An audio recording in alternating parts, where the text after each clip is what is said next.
welcome to the talk show with Felicia Boco. Today I have a very interesting topic to talk about. It is Southeast media coverage of youth and women participation in politics. Before I go into details, I would like to welcome my guests. You're all welcome. And also introduce to you my special guest, Mr. EMMANUEL ANIAGOH, who is a media strategist. You're welcome, Mr. EMMANUEL. Thank you. It's a pleasure to be here.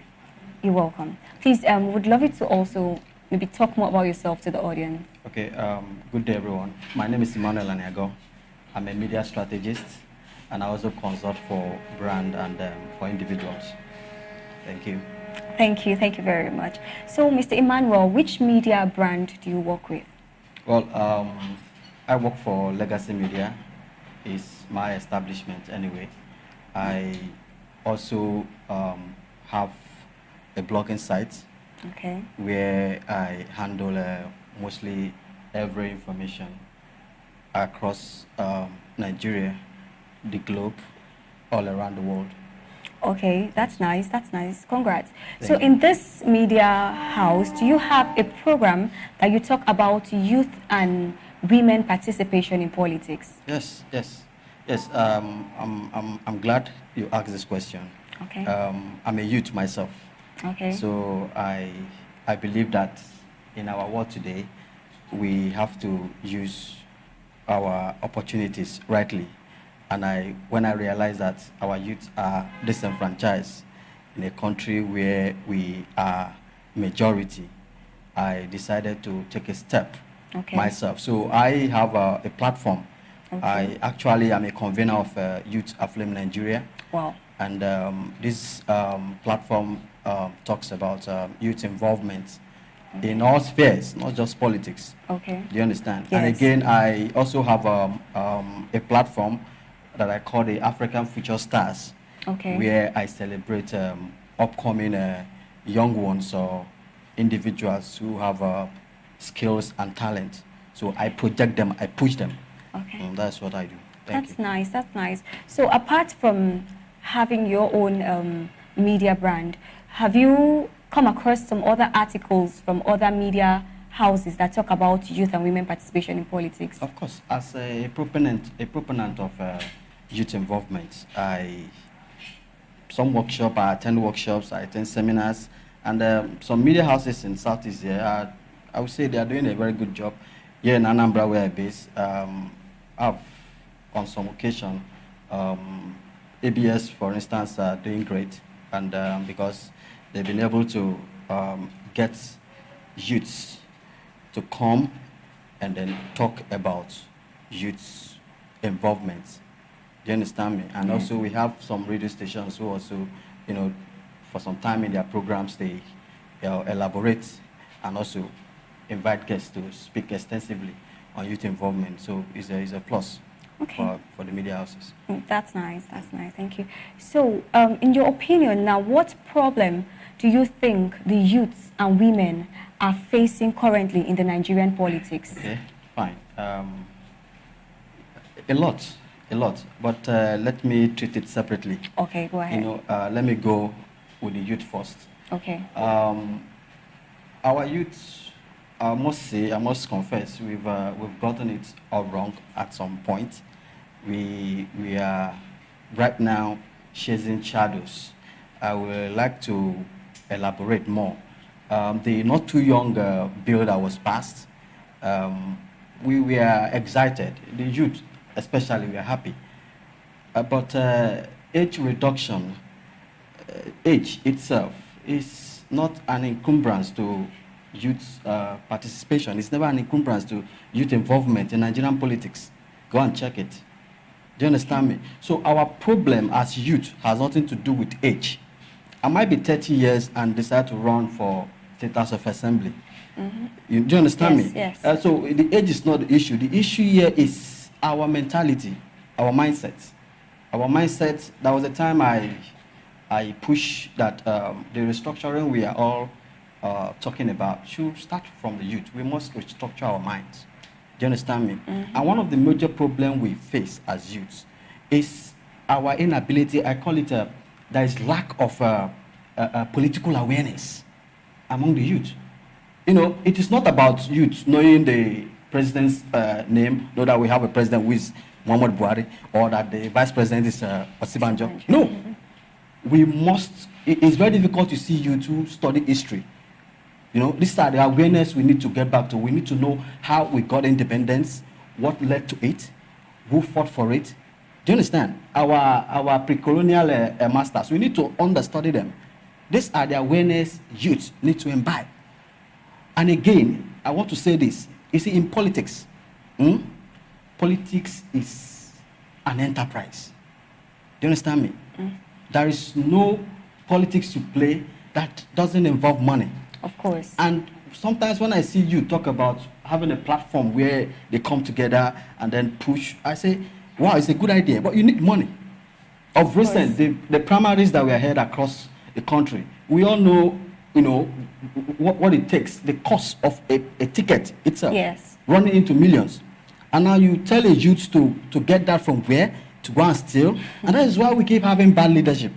Do you understand me? Yes. So it's all about, and again, our youth, we don't have the platform, you know, to own our leadership skills. Now, check all the universities we have in Nigeria. Most universities now, go and check the student union and government, and you see that it is near comatose. They are just, most of them are just an appendages of the school authorities. Okay. And sometimes it is factionalized. You see, so how then do you talk about youth taking over or running, you know, when you've not prepared yourself? So it's not about youth, like I said. And coming to the women aspect, I was so glad to some extent when I noticed that most political parties either reduce the ticket for the women, yes, and some political parties outrightly did not collect money from ladies. As far as a woman running, you can just pick the form. It's a good one. It's a positive one. Yeah. But we must start giving our women the opportunity to get involved. And how do they do that? You know, women represent about, let me say, 49% of Nigeria's population. And the awareness that we should be creating is that it is not about the other room for the women. Yes. You know, it's about them coming out. But don't forget, we're in Nigeria, we're in the African culture, the cultural stereotype, the traditional customs. Africa, blacks, has really pushed our women to the background. It was unfortunate. It's so unfortunate when I, you know, heard one of, you know, a house member, you know, talk that openly, publicly, that women should be relegated to the kitchen. I mean, in the 21st century, such a man should be recalled. His constituents should recall him, because if he's actually born for a woman, so why will he make such a statement? You can imagine the family of such a man. You can imagine the pain the wife will be passing through, the humiliation. Do you understand? Yes. So first and foremost, we need to fight that mentality when regarding to women. Africans, black, we need to expunge ourselves, and then also believe that even the charter, the African charter that says that women should be given that 5%, you know, of leadership positions, it's not even happening even in the National Assembly. Do you understand me? So we need to start from there. We need to start. Now, you said something about the age. You talked about age, that you might be 30 and decide to run. So what age do you think is suitable for a youth or a woman to go into politics? What age bracket? Well, we believe that as soon as one turns 18, one is considered as an adult. At 18, you should be able to think for yourself. You should be able to know what choices is good for you. But when it comes to political involvement, I would say we need more maturity of age. And so in that case, I would go for 25. 25 is okay. 25 is a prime age where people can, you know, as a youth, can, you know, get involved and then take decisions for themselves and for their community. Well, this is getting more interesting than I thought. I'm going to take a short break, and when I get back, we'll continue from where we stopped.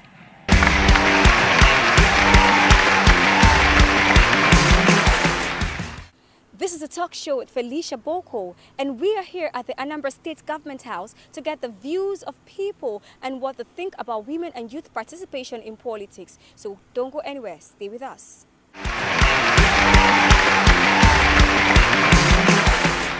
My name is Dr. Mrs. VERO OKECHUKWU. I'm a guidance counselor. I'm an educationist. I am a publisher. I am the senior special assistant to the governor on political matters. What age bracket do you think a woman who wants to go into politics should indulge herself in it? Yeah, I will not talk of age brackets. I will rather talk of childbearing age. You know, women have their children at different ages. Like me, at 29, I've had all my 5 kids. Wow. And I wouldn't use myself to judge others. But I'll advise that any woman going into politics, because of the challenges there, should be patient and bring up these children at least up to secondary school ages or even university, so that whatever you are doing in politics, you'll be more committed. I don't advocate for women leaving their homes with little children and going out to and engaging in politics, because it's very, very demanding. For you to do, I believe in whatever I'm doing, I do it well. And that is why some people say, oh, Doc, you have done better. You have done better in politics if you started early. But I couldn't have started early, because that's not my own view of going into politics, because I want to give my best in everything I'm doing. So I advise women, if the children are still tender, please soft pedal in politics. Don't go full scale into partisan politics, okay, so that you have time to bring out these children.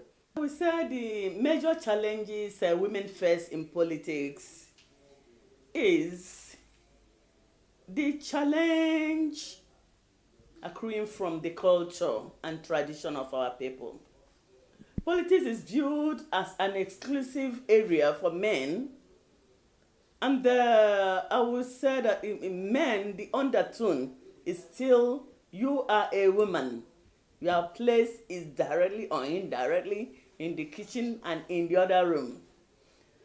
It's not well pronounced, but women know that they have limitations in the area of politics because of our gender. Another one is in the financing of our politics. You know that a lot of women are limited financially, so they don't have the bulk of money to go into politics like our men. And also the rate of harassment, thuggery in politics. Most women do not have that stamina of facing the men head on to vie for this post, because of the rate of violence usually exhibited during politics. And women too are more emotional than men. They cannot stand so many of the stress involved in politics.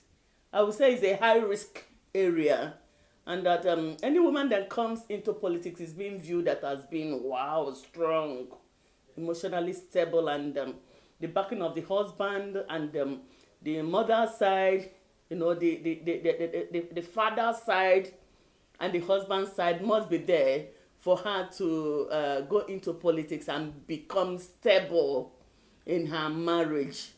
If not, there will be so many ups and downs, because political meetings late at night, you're supposed to be out of the home, which most men cannot stand their wife being out any time of the day. You are called upon, wow, you're supposed to be in so place. You rush out, because that is what is entailed. Most of the meetings are being done at all times. That women, we find it challenging to be part of such meetings.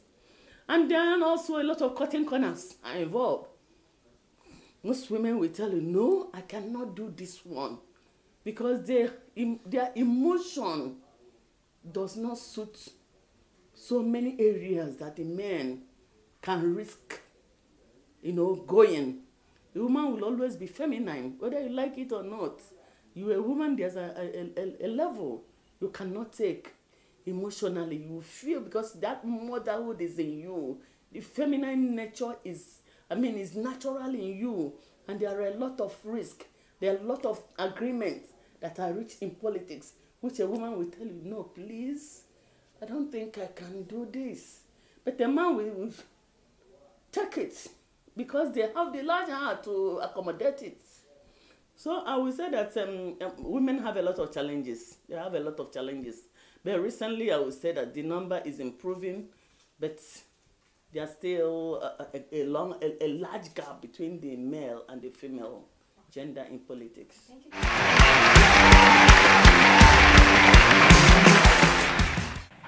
Welcome back to this talk show with Felicia Boco. Don't forget the topic is Southeast media coverage of youth and women participation in politics. So, Mr. EMMANUEL, welcome back. Thank you. So, in your opinion, do you think women and youth participation in politics should be encouraged? Do you think these youths can do better? Sure. Youths and women participation can get better. In fact, Nigeria today can only get better if we give equal opportunities to the women, just as we give to men. And I believe the women are doing well. Women representative we have, I think they're doing well so far. In Southeast, I can say of Stella Dua, she's doing great. We have OKECHUKWU. You know, a lot of them. You know, we must encourage that. There is no society that progresses without its youth getting involved. And we can enhance this by our youth. Sorry, I failed to say this. One thing we youths need to fight against is what I call crab mentality. Crab mentality, you know, this pull him down syndrome, where you see your fellow youth who is doing well, and then just because it is not you, you wouldn't want to support his ambition. Do you understand me? So this is something we need to fight. And until we get to that level where I see Mr. Val as, you know, somebody I need to support, not because of his person or because of where he's coming from, but because of his idea. Okay. So it can be better, and Nigeria will be better if we give our women and youths the opportunities. Okay. So in the media house now, what do you think are the challenges the reporters and presenters face when talking about political programs of youth and women in politics? Well, majorly is given a free access. You know, most of our media practitioners are not in this part of this world are not respected. Okay. Are not respected. Yes, I noticed that, and sometimes the problem do comes from them as well, because we have some elements who are not professional enough to be called a media practitioner. Do you understand? Mm-hmm. You know, you need to pass through some school. You need to pass through some learning process, you know, for you to be certified as a media practitioner. And that thing is lacking. Everybody is just a media practitioner. Everybody wants to be a media practitioner. So one of the challenges, like I said earlier, is access. You know, sometimes you may not have access to information.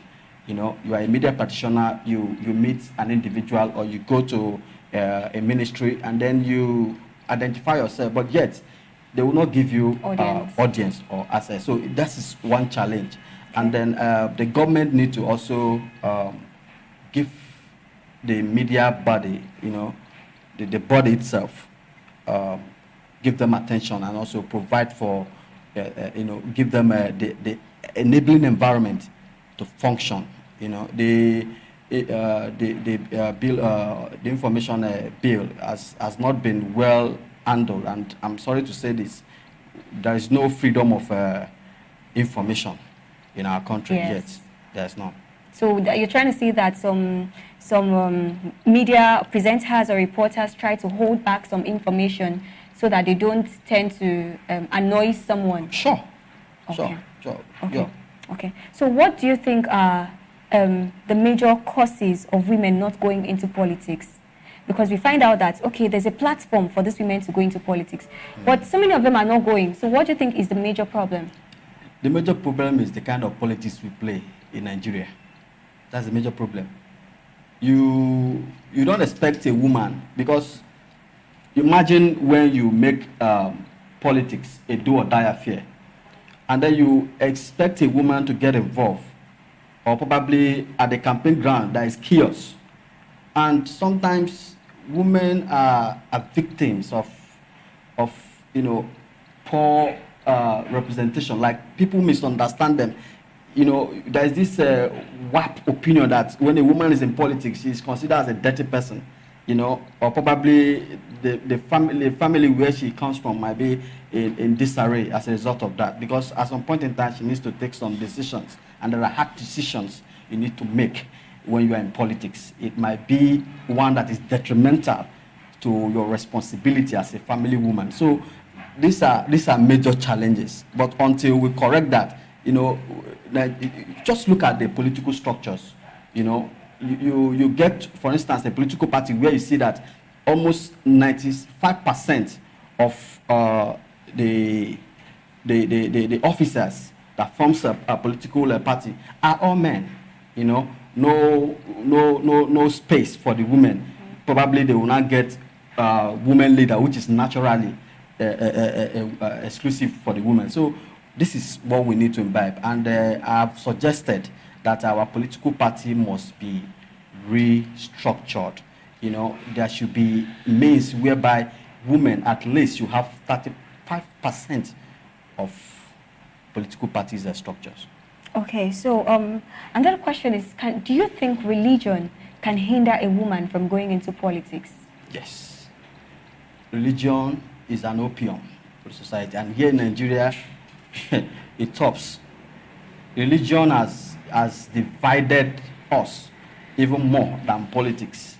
And so we are more religious than any other country in this world. I must say this.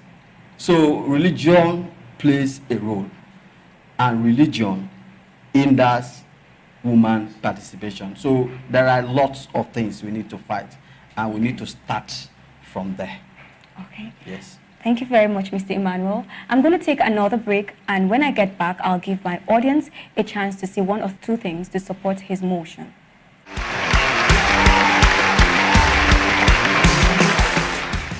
Welcome back to the talk show with Felicia Boco. Don't forget, the topic is Southeast coverage of youth and women participation in politics. So, my audience, I would like to give you this chance to make one or two contributions, or if you have any question to ask Mr. Emmanuel or anything to say. Over to you. Okay, yes. One of the problems of youth is the problem of ideology, the problem of self-recognition, Okay. and the problem of advice. I feel that our youths have not been well advised by the older politicians. So you can see, even in the Southeast here, every youth wants to make money, to go into importation, exportation, transportation, whatever, to make big money. If you're talking about politics, it tells you it doesn't want to know who is in power. All he wants is money. That kind of ideology cannot help them to become good politicians. And the more they keep themselves away from that, the more they are not participating in politics. Then as for the women, I feel the women are somewhat like a car that the battery is not working well. You kick the car, it does not kick, it does not answer you. You push and push and push until the car moves, maybe possibly it may start or not. So the women need to come up a little so that when they are warm enough, a little push will make them what they don't even expect. Okay. If you go to India, look at somebody like Indira Gandhi. He was heading India. Margaret Thatcher was heading England. Now Theresa May is there. The former Liberian leader was a woman who handed over to George Weah. a footballer. So you can see that our women here should come out from that room somebody is talking about. Let them come out from that room and try to live up to expectation so they can fully participate. That is the main problem now with men.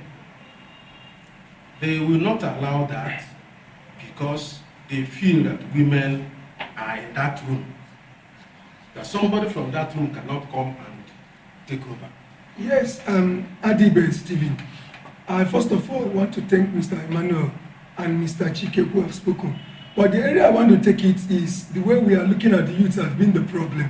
You know, we have to look back. When you are saying something initially, talking about history, Nigeria, the way we are structured is part of our problem. The people that handed over to us structured this country in such a way that there are this kind of people they believe that will be ruling. And they find out that what is happening recently or in the past, the government of our former president, Olusegun Obasanjo, they find out that almost the whole state, their governors were not elected because the whole election was rigged. And they were sick. That was the election that brought in Anduba then. You understand? Okay. And now APC is in control. And they're doing the same thing. We know what happened in most of these Yoruba states, where they will go in and decide what happens. They are using police to even intimidate the governor. And nobody's saying anything. So when a youth look at this kind of a thing, you understand? It pains. Okay, someone like me now want to be a politician. So I've served many politicians. But when I look at the way they sit in their house and decide who will rule with phone call, and the fact that even INEC chairman has to obey the rule. So where do you start? The question is that if we want to restructure, if we want to do something to bring solution in Nigerian politics, to give youths and the women enabling chance to do anything, we have to go back and restructure the politics pattern first.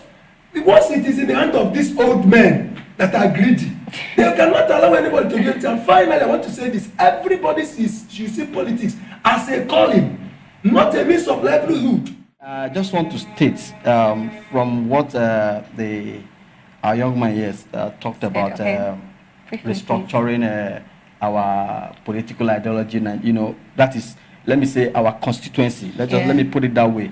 That one is a topic on its own. We are treating youth's involvement in politics. And I think even our forefathers, the likes of Azikiwe, the likes of Tafawa Balewa, who were young men that led us in the past, didn't just wait for the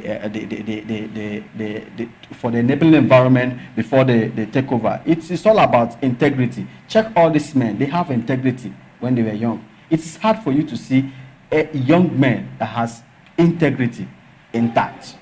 We must not compromise our integrity.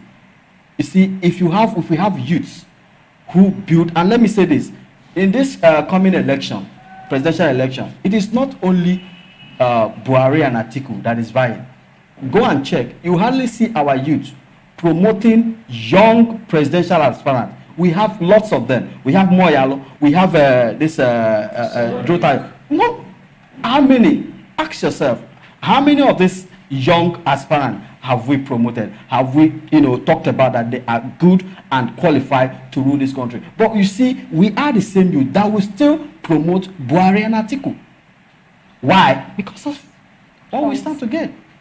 Do you understand me? So thank you. Thank you so much. We have come to the end of the show. Like, each and every person has his or her own opinion about women and youth participation in politics. So for today, we have come to the end of this program. I want to say thank you to all my guests, to my special guests. Thank you once again. And a big thank you to Cheleku Hotels and Suites, who are major partners of this wonderful program. Don't forget you're watching ABS television, and you're also having Talk Show with Felicia Boco.